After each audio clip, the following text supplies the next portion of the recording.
Hello everyone, welcome to our live webinar with Quora. I am Panagiotis and as always I'll be your host today. I would like to thank you for taking the time to join us. We do understand that all of us we get a lot of webinar invitations these days, so it really means a lot to us to see so many people here. As always, I would like to encourage you to use the questions tab to make any questions you might have. So let's try to make this webinar as more interactive as possible. Together with us today, we have Mike, Senior Product Manager at Transifex, and Isadora Fernandez, Program Manager for Internationalization and Localization at the legendary Quora. Isadora, it's our honor and pleasure to have you with us today. So Mike, the ball to you. Yeah, thank you too for being here. So yeah, we can start. Isadora, would you like to share something before starting? Yes, thanks. First of all, thanks Transifex, Mike, for having me here. Thanks everyone who's attending as well. So I'm Isadora, I'm Program Manager. I'm the one who takes care of localization at Quora. I'm in the San Francisco Bay Area, but I'm originally from Brazil. And a fun fact is that my first job at Quora was actually as a translator. So I was the one who localized Quora for Portuguese. And I remember that one of the things that got me really excited about it was when I signed up for the job, they told me they would be using Transifex as their translation tool. And I was like, yay. Great, thank you. So starting off with what we'll be covering today, we'll start discussing a bit about localization strategy and some implementation questions that you might find useful. Then we'll jump on to modern localization strategies and workflows based on research that we have done with our customers, and of course, input and insights from Isadora. And then a brief section about the future of localization based on these workflows and the insights that we present. And finally, to Q&A with everyone here. So starting off with localization strategy. When talking about localization strategy, we're talking about three distinct parts. The first one has to do with deciding the local markets that you're intending to jump into. And to make this decision is kind of hard and requires some good work from your side regarding choosing how to tackle that. Usually, it's a more search and find process, and a good starting point would be from people using the application or your service, that's your customers, or any alliances that you might have. I have two examples to share here. For example, Bit is active in Greece and Latin America compared to Uber or Lyft, which are active elsewhere. And another example to share is that when talking to a person about localization, he said that checking the Google Analytics, there was a spike from people coming from Brazil. So that was a good indicator on his side, which means that you need to be creative and try to investigate all possible inputs that could help on defining the local market. Going past that, it's the question on when to start localizing, which is a more easy question to answer if you have defined the market, and has to do with deciding what's the budget, or if you have a specific target date to reach. The final question about how to go with localization is a difficult one, and it involves many moving parts. So the first one is about deciding what content would you like to localize. Would be your application, the marketing website, the documentation. Then how are you going to localize that content? Are you working with a vendor that will handle translations? Do you have an internal team to do that? Do you have a community, a local community that can handle some of these translations? Going past that is what tools are you going to use and how are they going to be integrated in your services? Past that is what's the release process and how updates are going to be happening regarding localization. And when everything is done in terms of setting this up, it's the daily workflow or the daily workload, how that will be managed. All in all, these are open questions, and there is no right or wrong answer. It depends on the use case. An example I can share from smaller companies in Transifex is that they skip some parts and start answering questions that they feel confident with. So a small company might start by localizing on a language that they speak themselves, so they don't have to find a translation team. And by doing that, they answer other parts of the localization, having to do with finding the correct tools and setting up the integrations, etc., etc. Isadora, would you like to share some points too here? Yeah, sure. I think you pretty much covered it all. And what you described is similar to what happened at Quora, right? The first language we localized was Spanish, and that was 100% done in-house. We have come a long way since then. But one thing to take into account, for example, is the positioning of your product and the markets you want to be in, right? I think a lot of companies, they do the major European languages and Japanese because of the potential for monetization you have on those markets, if it makes sense for you. Those are very high GDP markets, so the ROI there is great. But you also have to, like you said, Mike, you have to look at your numbers, you have to know your audience, you have to know your users, and see what makes sense for you as well. An example from Quora is we do support 8 Indic languages at Quora. I mean, that's nothing compared to how many languages they speak in India, but it's still a big number of languages, right? And why do we do that? We pretty soon realized that a lot of the users on Quora in English were coming from India, to a point where there was so much content about India, it was affecting the experience for users in the US and in other parts as well. So of course, it was a no-brainer. It made sense for us to start supporting and providing a better experience for those users who are coming from India. And I think another thing I would like to add is you also have to look at it and look at what makes sense from a localization point of view as well. So for example, at Quora, we launched the 2 right-to-left languages together, and we took that into account, that the impact that will have on the dev and product side. So it was a bit different flow, and it was a longer flow because we had so much impact on the product. We had an internationalization team working on it and looking into it. So that's one thing to take into account. Another example is the initial plan was to launch Norwegian and Swedish together, with Finnish and Dutch and other languages as well, but Danish wasn't there. And the localization team looked at it and said, wait, but are we eventually launching Danish as well? And like, yes, we are. Like, oh, then let's do it now, because those languages are so similar. It's probably going to be the same vendor. The linguists will probably work together. So it makes sense to bundle it now, since we're going to do it eventually anyway. So I think those are all the things you have to look into. And it's basically knowing your business and knowing where you want to go with. Great, thank you for that. Of course, going past that and past the implementation phase, there's the measure of impact phase, that where you can validate the work that you have done. Okay, so you need some metrics to do that. Based on our understanding, these measures cannot be very precise. They're not very precise at the moment. Still, there are some good indicators that localization is growing stronger, like we see from the codes and the graphing in this slide.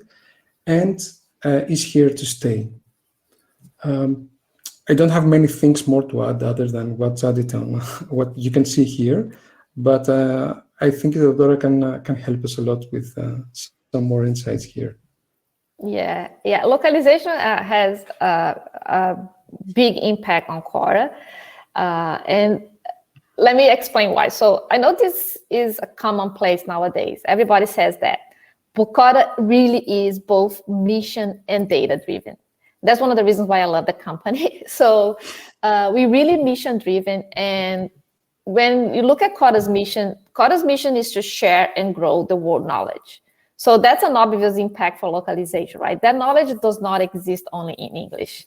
So if you want to be able to empower users who do not speak English to come into the platform and share their experience, share their expertise, we need to be able to let them do that in the language they're comfortable with as well.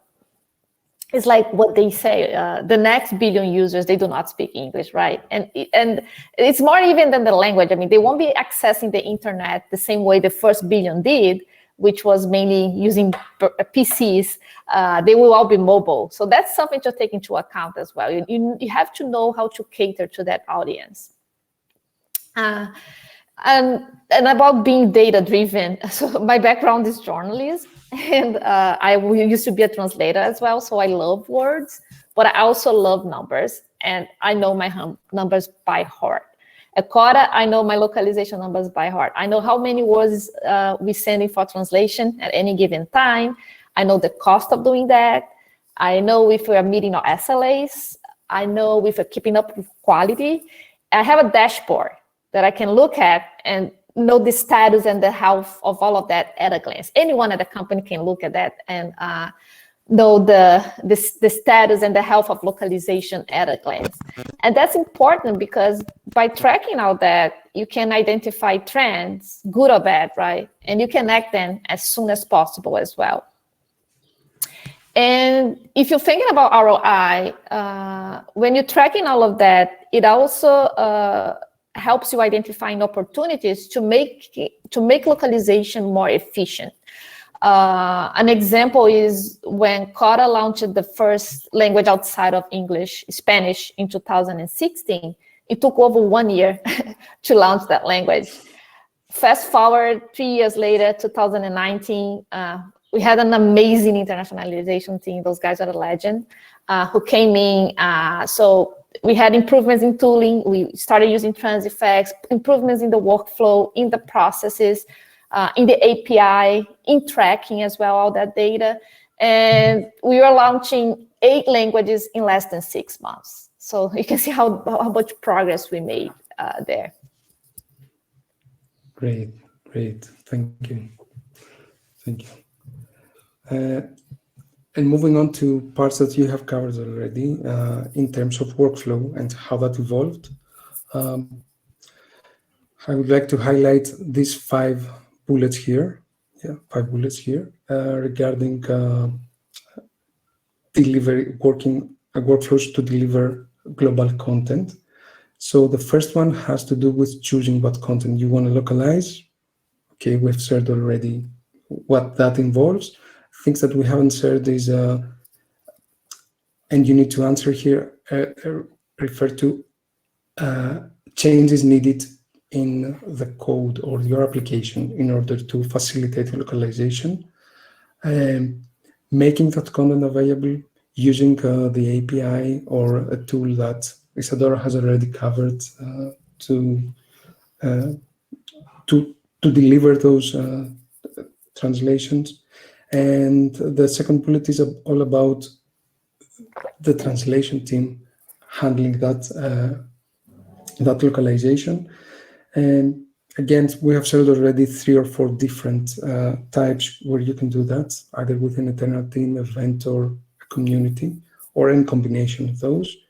Then there's a question regarding quality of translations, which here your decision will define what tools you can use to do that.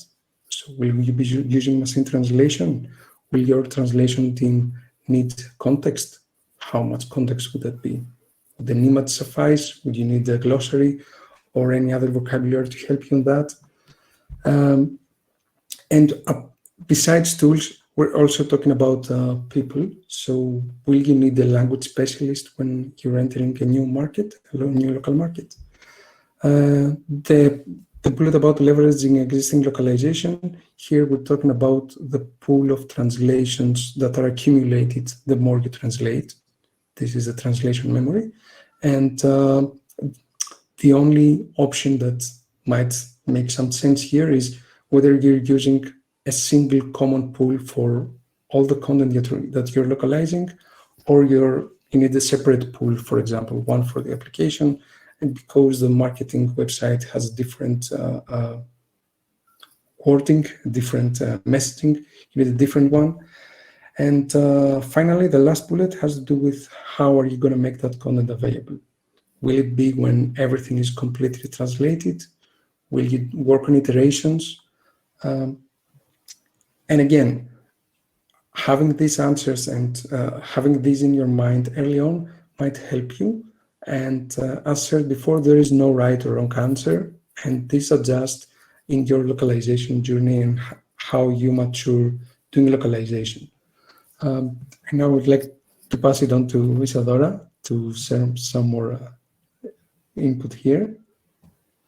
Yeah, I think one thing that everything you said made sense. It really depends. There's no there's no formula, right? There's no silver bullet that serves all cases. But one thing that is important to stress is localization is better done when it's done from the very start. And that should be a fact by now. Unfortunately, it's still, a lot of times localization is only an afterthought, right? Everybody focus on doing it in English first, and then say, oh, we'll figure out how to bring it to other language later. That's the first mistake you can make. Because think about it, even the name of the feature or the product you're working on, how do you know it's going to work in other languages? If you don't start thinking about it from the very beginning. But back to your point, at Quora, we do a bit of everything. So it really depends on the content you are localizing and the language you're localizing, right? So for example, we localize the interface, but we do not localize the user-generated content. So we do not localize the questions and the answers and the posts that users create on our website. On the other hand, we offer users the tools to do that. So that's kind of a little bit of crowdsourcing there. If you're a user on Quora in English, you can translate content from English to another language in the product itself. We use libraries, right, for things that don't need to go through the localization workflow. So date, time, number, currency. We just use internationalization libraries for that. We might use machine translation, depending on the content as well. With post-editing, we experimented with that, and we realized that it might be a good fit. Before launching a language, we use what you mentioned, Mike, language specialists. We bring in linguists that we can work very closely with, not only the localization team, but the internationalization team as well, product and developers, and the community manager for the language. We work very closely with the linguist. So we bring in a language specialist because we want to set the right foundations for the language. We want to make sure we have the right structure in place, glossary, style guide, but also tooling. And we need to make sure that the quality standard is set from the very beginning, because we're already creating translation memory, and we want to make sure that translation memory is going to be good, so we can leverage it later. And after we launch, we start, and that foundation is set, we start focusing more on making it efficient. Then we start working with language service providers. We leverage machine translation and translation memory as much as possible, but we make sure we don't lose track of quality. So we do monthly LQA reviews, both internally and with externally as well. And we actually use a scorecard that we were able to integrate with Transifex. So That's how we make sure that we become efficient, but we're not sacrificing quality. Great, thank you. I think you will share more stuff about the workflow later on, right? So yeah, I'm gonna get into the details of how we do it. Great. So moving on to the core part of our discussion here, having to do with localization workflow and some highlights from research and discussion we had with our customers at Transifex. First of all, I would like to share some common characteristics across all the companies that we talked with. On a high level, all the companies are like Quora, that Sadora is representing here, with some variety on the size of the company. So those shared characteristics have to do with being active in the global market quite some time and having matured their localization processes and having evolved their workflows to address global needs. There is a localization person focused on the core work of localization. That's either it's on the job description or not. So that person either started as a localization manager or evolved into one. We're talking about modern development. So development is fast-paced, following a continuous integration, continuous delivery flow, with more than one releases per day of updates, like Isadora said already, and interested in new technologies, in adapting to new stuff. Finally, the main drive for entering localization in the majority of the cases has been the application. So interactions and optimizations are heavily involving the development process. Of course, from that point onward, as the localization matured in the company, more aspects of more departments enter localization, like marketing and documentation and support. So moving on, I will start sharing some of the findings that we had. Starting with this, which is kind of obvious. There's a clear trend around automation, especially on the way that content is input and outputted from the TMS, in our case, Transifex. Our observation also revealed that companies tend to create internal tools to automate content extraction as well as context extraction. Context is additional information that the localization team can use to optimize the quality of the translation. And we can detract that quality is important. In some of the cases, the export part of the localized content was closely related to the release of the app, to an update going live. And also the note down here about developers is implied.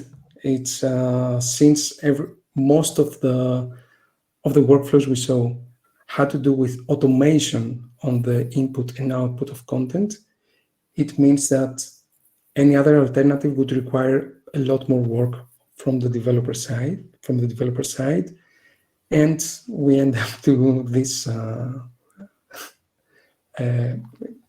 outcome. I don't know how to say that.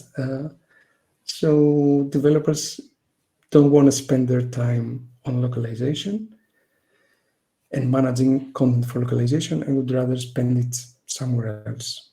I'm taking a break now to leave some room for Isadora to help to share insights on this. Yeah, that's definitely how we do it at Quora. We are very agile and very fluid. We don't block developers on translation. They can push what they need to push, and we'll make sure that we minimize the gap. And that if it's not automatically translated, as soon as they push it, we make sure that the gap is minimal and the impact on the user experience is minimal. So the integration we have with Transifex, we are constantly pulling and pushing everything, all the strings. So for example, if a new string is created by a developer, within minutes, it is available in Transifex. And if it is translated in Transifex, within minutes, it is available live in the product as well. We definitely do not waste time. And just like you said, I think the goal is to not localize. I know I'm doing my job well if developers don't have to think about localization, don't have to worry about that. But I'll get into more details later. Great. Okay, so moving on to the next insight, which is kind of related to what you said, but not that ideal. So the majority of the companies we talked with, the localization effort starts right after development is complete. What that means is that the development team is doing their work and coding and testing the code that they have developed. And when the feature is complete, all that content is uploaded to a TMS like Transifex or is sent to a vendor for localization. When translations are complete, are sent back to the developers for the final QA on the code side that nothing breaks, and then we're moving to a release. The main disadvantage of this workflow is the opposite of what Isadora just said, is that if you are to reach a specific target date, all the work that needs to be done between the two teams, development and localization team, needs to be sequential. So each team would have a stricter deadline than the release date, and this is kind of impacts both work. That's why in almost half of the cases we spoke with, there is an intention to start localization earlier in the process to secure more time for work and QA. Moving on to the next slide, which is closely related to quality. Quality of translation is really important. That's why the previous slide makes sense. People want to secure more time for the localization team. But another trend that we saw is that machine translation is catching up fast. So, like the quote shared here, people see that machine translation has some value to offer in a more active role in the localization workflow. Now I'm passing it on back to Isadora for a comment about using MT. Oh yeah, we actually already do use MT, and we are always experimenting with it because it keeps getting better, and it's just gonna get better.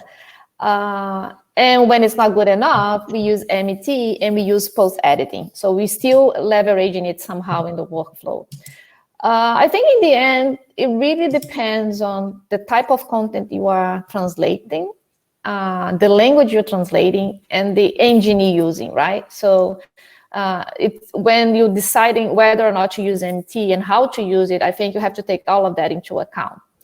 For example, if you're translating marketing content that needs a lot of transcreation, you might not resort to that. On the other hand, if you're just translating categories of, like, say, for example, topics, that might be very straightforward. But like I said, we keep looking into it, we keep experimenting with different combinations, and I think we're noticing that we can use it more and more without sacrificing quality. It's very promising. Great. And like you said, it's been heard a lot more than it used to in the past. Yeah. Thank you. Moving on to another finding. That's on how translation and localization content is released. And in the majority of the companies we talked with, the release of new localized content is happening when that content is done. When the translations are when the content is fully translated. The alternative on the above is to release when when available in terms of translation and iterate, either when reported of issues, we have heard of such a case, or when an editor checks the translation, or like Isadora has said already. Still considering the need to move faster to new markets and the increased confidence of the machine translation, like was discussed already, things will move faster in the future, and we're going to see more of the iterative release workflow. In order to support an iterative release workflow, a localization team needs to feel safe and sound that any fixes and updates can be made available fast. Isadora said that already. And besides adapting to having the localization team adapt to it, there is a great challenge for Transifex and other TMSs on assisting the work of the localization team and the development team into getting there. So that means reducing any coordination and cross dependencies. Isadora said that already, but I think that a big part of that might fall on the service rather than developing on its on Quora side, for example. And we'll see more of that on the section about looking into the future. At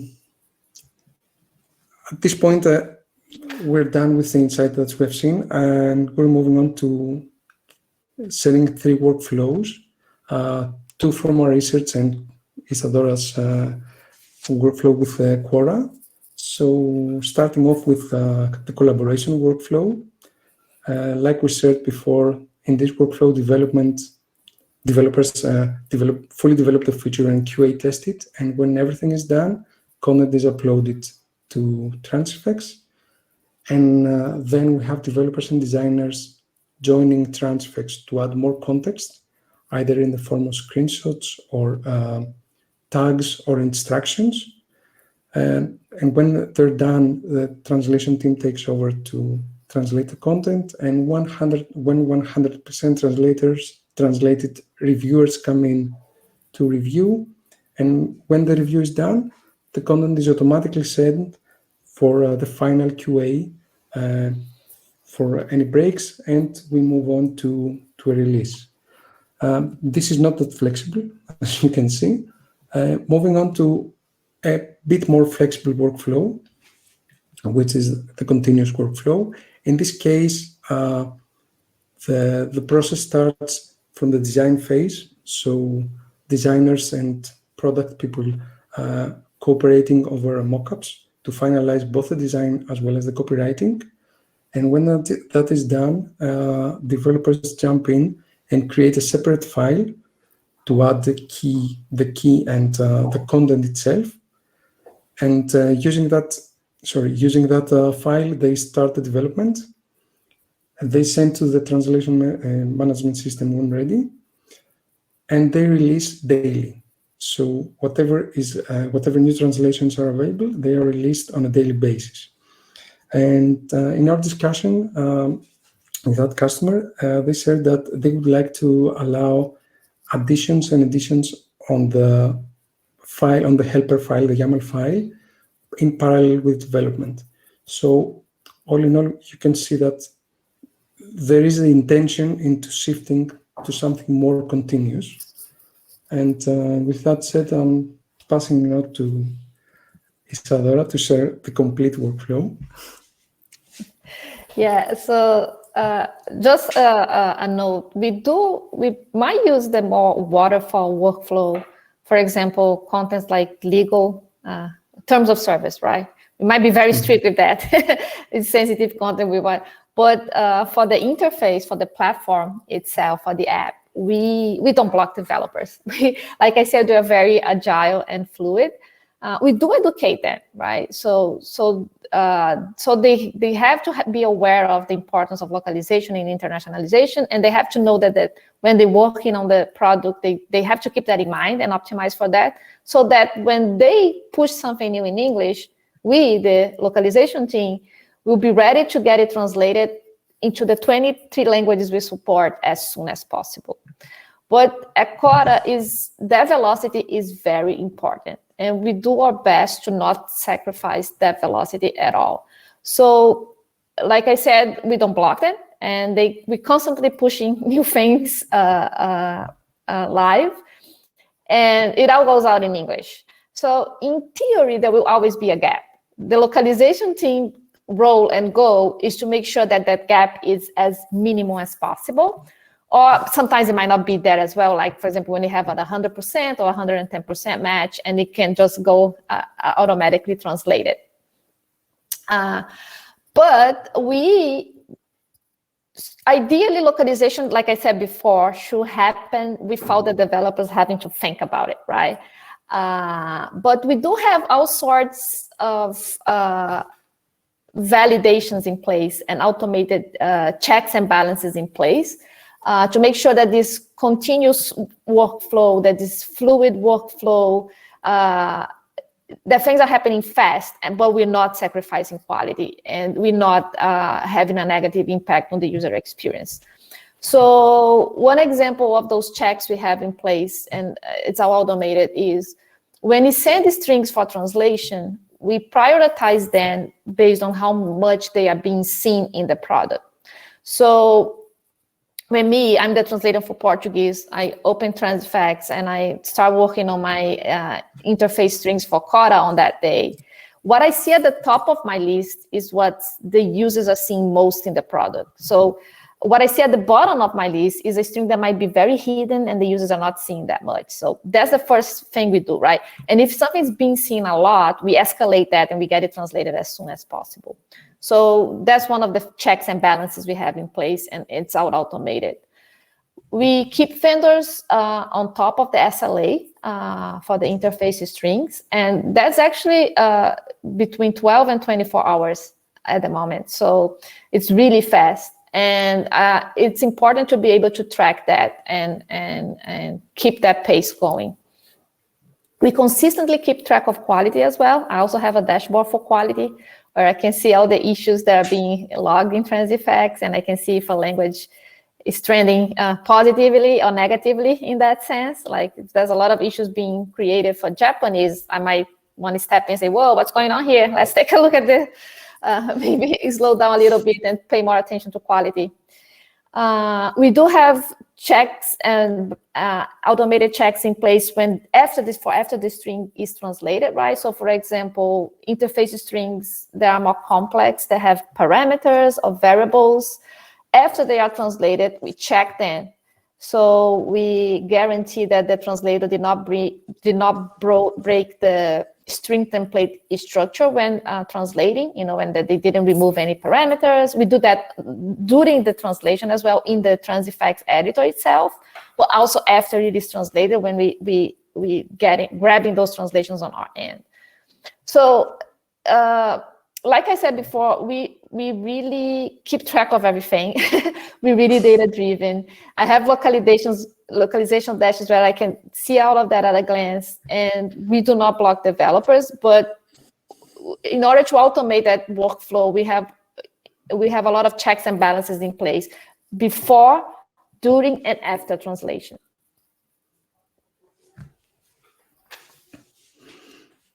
Great, thank you. Thank you. Yeah, we're entering this section of the discussion now, okay? But Isadora has covered a lot of stuff from here, okay? So I would like to start off with NIMG's report from 2020 about vendors, language service providers, and highlight some parts of that report to strengthen what I believe would be the future. So what we see in this report is an increase in the work, in the localization work cycle. That means more content that needs localization. Either that content is from existing companies already localizing, or new companies and new businesses entering localization. So the need for localization is increased overall. Of course, we all know that 2020 and 2021 so far have been quite abnormal years due to the pandemic and the lockdowns. But when we're talking about SaaS services and application, what this period has done is increase the pace of change toward a direction that will mostly stay. That is the digital direction. So the changes are here to stay. Another highlight from this report says that localization is getting more continuous. So we're moving to a model closer to what Isadora described, where we don't have any more one-off jobs on translation. As the quote at the bottom of this slide shows, more LSPs are getting into more transactional relations with their customers rather than one-off translations.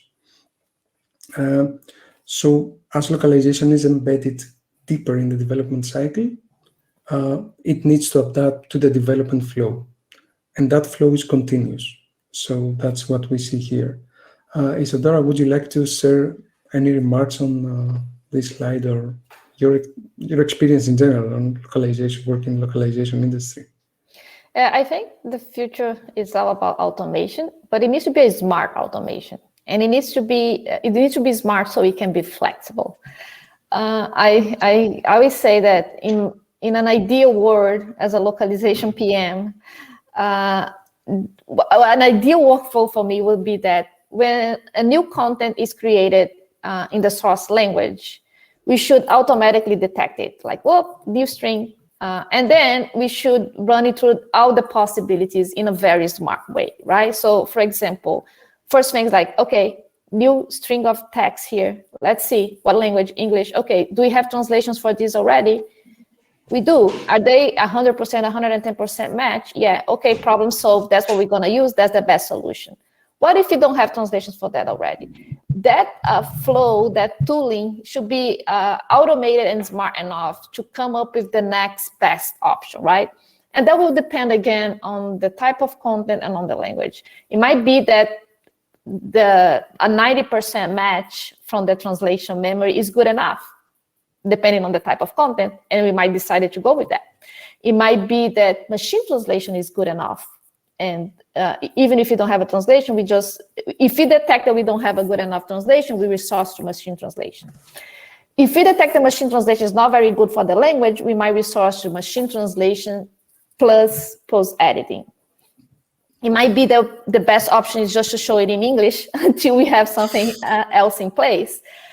So, or a human comes and translates it manually. So I think whatever tool and workflow we have in place, it should be smart enough to automatically evaluate the scenario and put in place the best solution available. That would be my ideal world of localization. Things just works smoothly, and it's smart enough to let me know what's the best option I have available until I work on the ideal one. When are we getting that, Mike? In a year or two. So we're moving from don't bother the developer, don't block the developer to don't block the localization manager, right? Okay, so what we have on this slide are some projections about the future. Isadora and Quora are already covering most of this. Isadora right now shared bullet number 2 that has to do with automations on the localization tool itself. So I would add a small blurb, my small blurb here, okay, and pass it on to Isadora. So continuous localization, of course, is here to stay, and this means following the development process and release. And as we've seen in the previous slide with workflows, what Isadora stated, okay, so this needs to move as fast as development and not block each other. The localization automation is more or less what Isadora described, and there is a big challenge there for tools like Transifex in 1 year or two, like I said before, on assisting these automations. As more content it requires localization, it needs to get global, the need for tools to assist these automations and to improve the speed will increase. Another thing that has to do with automations and lean and agile is control of localization process. And when we're talking about control and localization, that control should lie on the hands of people involved in localization. That's the localization team. Two things that I would like to stress about control is control means being autonomous on making decisions. That means having the data, like Sadara said, and being autonomous on taking action on that localization work needed. That means having the tools to make actions on localization and take them live. We've covered that enough, Sadara covered that already enough. And finally, collaboration, embedding deeper into the development process and being part of the development team means that localization is another gear in the production wheel, and people need to talk and coordinate fast and efficiently.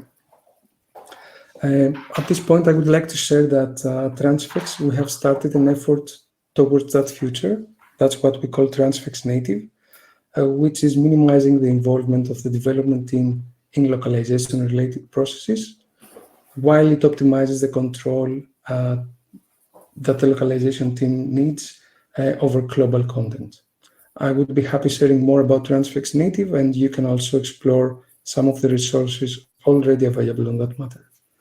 And with that said on my side, I will pass it on again to Isadora. Actually, one thing that gets me excited about Transifex Native is because it solves the context problem, right? I think that's still a challenge to do at scale. It takes time. It's not scalable. If you're providing good context on what's being translated, it's a challenge, and Transifex Native helps addressing that.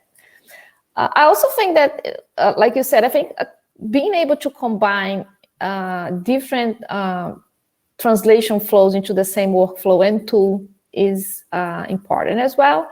So I'm looking forward to be able to integrate crowdsourced translations, machine translations, and professional translation in the same workflow, in a mixed workflow.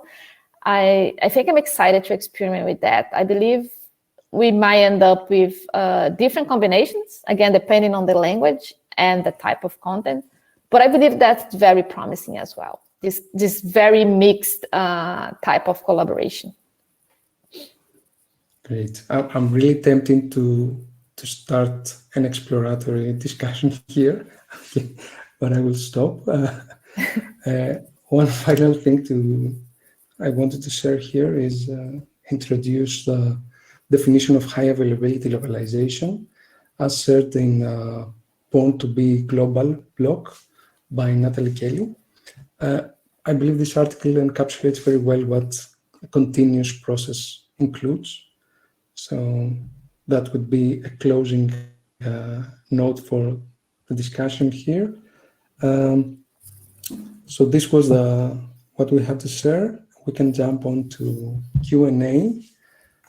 And while Panayotis is gathering the questions, I would like to start off with a poll that we had in LinkedIn for the webinar, and share these findings with you regarding machine translation. So as you can see here, based on the 4 options available in the poll, using the machine translation as a starting point for localization at this point of time seems to be prevalent. And yeah, I would like a comment from Isadora or anyone here so that we can have a discussion. Yeah, I think that's changing, right? I mean, I was joking with you, Mike, that a few years ago, couple of years ago, machine translation was almost like a bad word, right? When you said, "Oh, this looks like this was machine translated," it was the same as saying this is bad, this is not good quality. But like I said, it keeps getting better, and it will only get better. So being able to even if you're not comfortable trusting it completely and just running a machine translation engine and that's it, integrating it in the workflow is possible nowadays with post editing and other checks as well. So I think we should drop that stigma about machine translation is necessarily bad, and look at using it as part of a mixed workflow and integrating it so you can become more efficient as well. Yeah. My comment on what you said is that, okay, we are obviously away from the stigma word about MT, and slowly but steadily we're moving towards trust. Okay. We can start with some of the questions. I will start with the most voted ones. The first one has to do is, could you share a bit more about your QA processes? Do you use MQM or do you have any other recommendations? Isadora? Yeah, so we like to do things our own way at Quora. So we have a very custom LQA process. We came up with our own scorecard, and we came up with our own integrations to be able to, and workflows to be able to use that scorecard. One thing that was helpful was that because we use Transifex, we were able to integrate that scorecard into the editor. So, which gives the reviewer, the LQA reviewer, more context, right, on why that decision was made, and it makes the review also accessible to the linguists who are working on that. So, but I mean, you can use other tools for that as well. I think Transifex integrates with Lexico. Is that right, Mike? Yes, Lexico. Yeah, but so I think the integration with the translation tool is important. So even if you go with an external tool, or if you go with your own internal process, being able to really integrate it and make it part of the flow is a big deal. Yeah, probably things will be faster. You don't lose time, importing and exporting stuff. Okay, thank you. Closing this one and moving on to the next question. So this is, are there any specific skills, maybe new skills, you think localization managers should have to be successful in the changing landscape? I think new skills, I think it's important to be curious and get outside of your localization world and be aware of the other parts of the workflow as well, right? I think becoming familiar with the developer workflows is important. Put yourself in their shoes so you know the pain points for them, and you can work with them on minimizing that as well. So I think cross-team collaboration is really important. Being able to do that kind of cross-functional work is a big thing, especially if you are moving more and more towards this more fluid workflow and collaborative workflow that we just mentioned. You need to be able to do that in a good way. So get outside of your L10N world and even ITN world a little bit and see what's happening outside of that is important. Yeah. So it's more being curious, build some empathy with other teams, and build that relation. Yeah. And that's going to be important for education and awareness as well, right? That's a lot. One thing that you have to do a lot is, especially for companies that are only starting localization, is make sure that at Quora, when we started as a localization team, we had most hands, we had a lot of events that we did to bring awareness to the rest of the company. Like, hey, so there's a new team, there's a new area. What do we do? How can we help? How can we all work together towards the same goal? So there's a lot of work that needs to be done there as well. Yeah. Thank you. Moving on to another question. Okay, I'm going with this one. Hi, I'm curious on how to start localization earlier in design. Does it mean use design files as the source as opposed to finalized web pages or UI strings? Okay, so Isadora will take that because it's kind of related to what we're doing. So we have developed a Figma integration that speaks very well with Transifex native. And we're trying to promote a workflow where strings are sent for translation from Figma and then used directly from native, using Transifex native in the application, in the supporting application. So this has just started. We're trying to promote it.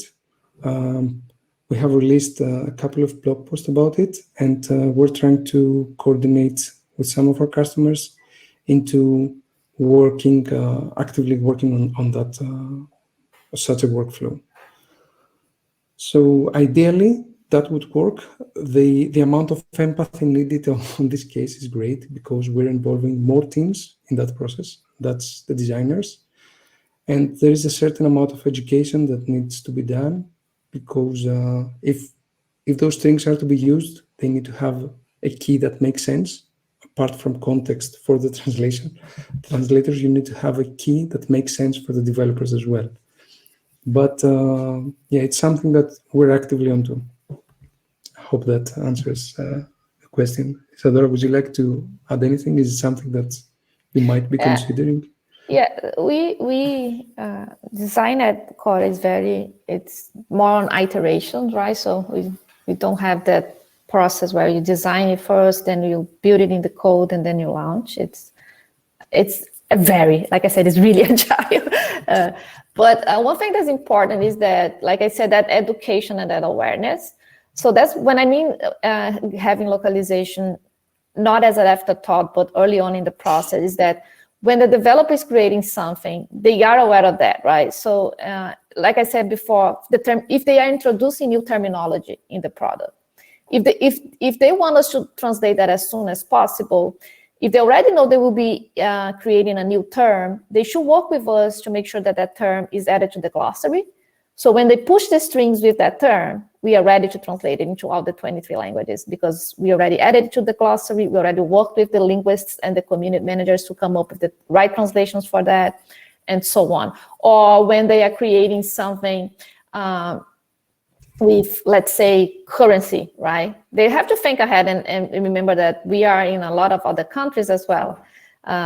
They have to make sure that's going to work. Time zones, it's something they have to keep in mind. So I think it's more about that awareness and knowing that they creating something that people are going to access in 23 different languages all over the world.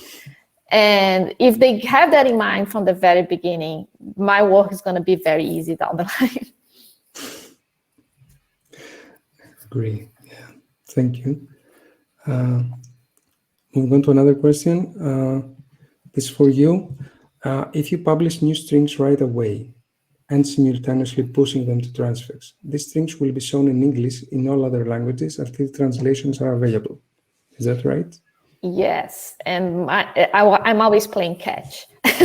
But like I said, they have all types of automation and checks and balances into place, and we really minimize that gap a lot. And we also give the developers the tools they need to track that. So it's up to them. They might just decide, no, I'm fine with living with this in the code, in the product for 23 languages in English for 1 hour. They will not impact my experiment. That will not impact my launch. So I'm fine with that cost. or they might think, no, actually this experiment, I'm really paying attention on the Spanish language. So I'm gonna monitor and see, wait until the translations are done for Spanish to launch. But then I won't be blocked by Japanese because I don't care about that feature in Japanese. So it's really up to them. But yeah, if they don't want to wait on translations, they can push. And my job is to make sure that gap is not there, or if it is there, it is as minimal as possible. It's a challenge. It's exciting. I'm always playing catch.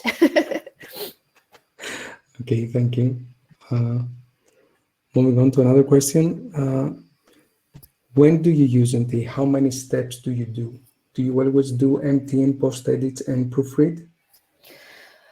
We do MT and post-edit. Proofread, again, with our custom way of doing things, it's a step that we save for internal review only, because, if at Quora, we're lucky enough to have community managers for each of the languages we launch. So we work very closely with them. And my understanding is that if they review the string, or if they edit the string and they decide it looks good, it should be really good, right? They're the final gatekeeping for quality. So if they mark it as proofread, and if it's marked as proofread by then, anybody who wants to change that should have a very good reason to change that and should be discussed first. So we do, just back to the question, we do use MT with post-editing, just because for the types of content where we decided to use MT, we realized that post-editing is needed, but it can be very minimal as well. So it might be just, a pair of human eyes browsing through it and, just check, everything looks good. Depending on the content, it might require more hands-on involvement from the linguist. But like I said, we are experimenting with it. I think it really depends on the type of content and language that you're doing, and the engine that you're using as well. I see, thank you. I just saw that we're 2 minutes past our time. And there are a few more questions here, so I don't know how we can proceed. Panayoti, would you like to? Mike, I would suggest we spend a few more minutes to address Charles' question. Maybe if you're in Sadora, can have an answer for this question? And yes, we can finish it afterwards. Okay, great. So Charles' question is, how often get great insights and suggestions from local team? We often get great insights and suggestions from local teams post-release. For instance, customer support teams or customers themselves. How to best leverage this community? Involved and early on. As early on, like I said, at Quora, we have community managers, right? So when we decide to launch a new language, we hire community managers who are going to be responsible for engaging the community and building that community in that language, but also for the quality of Quora in that language, and quality not only of the user-generated content, but also of the platform itself. And one thing we did that we changed it in the process was we started hiring those community managers as early as possible, because we realized that their input was really valuable. So at the moment, when we are preparing to launch a new language, we try to bring in the community manager together with the language specialist, so they can work together on the glossary, they can work together on the style guide, so that we start from the same page from the very beginning. But before, when we didn't do that, we did our best to integrate that feedback. And again, I think what's important in terms of process and workflow here is making sure that that feedback is being given in a way that is trackable, scalable, and actionable as well, right? So they can just say, "Oh, this doesn't look good."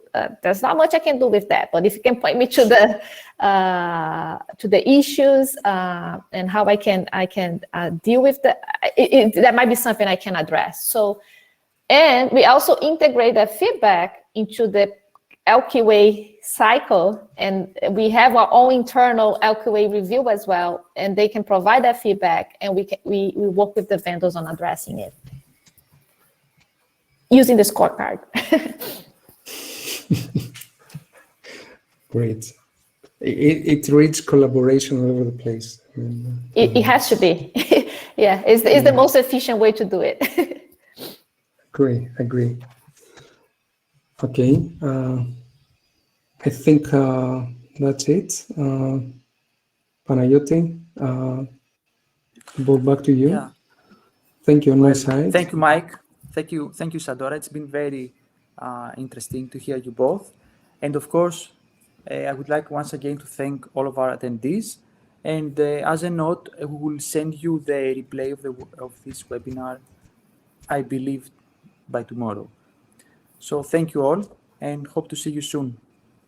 Bye. Thank you. My pleasure. Thanks all.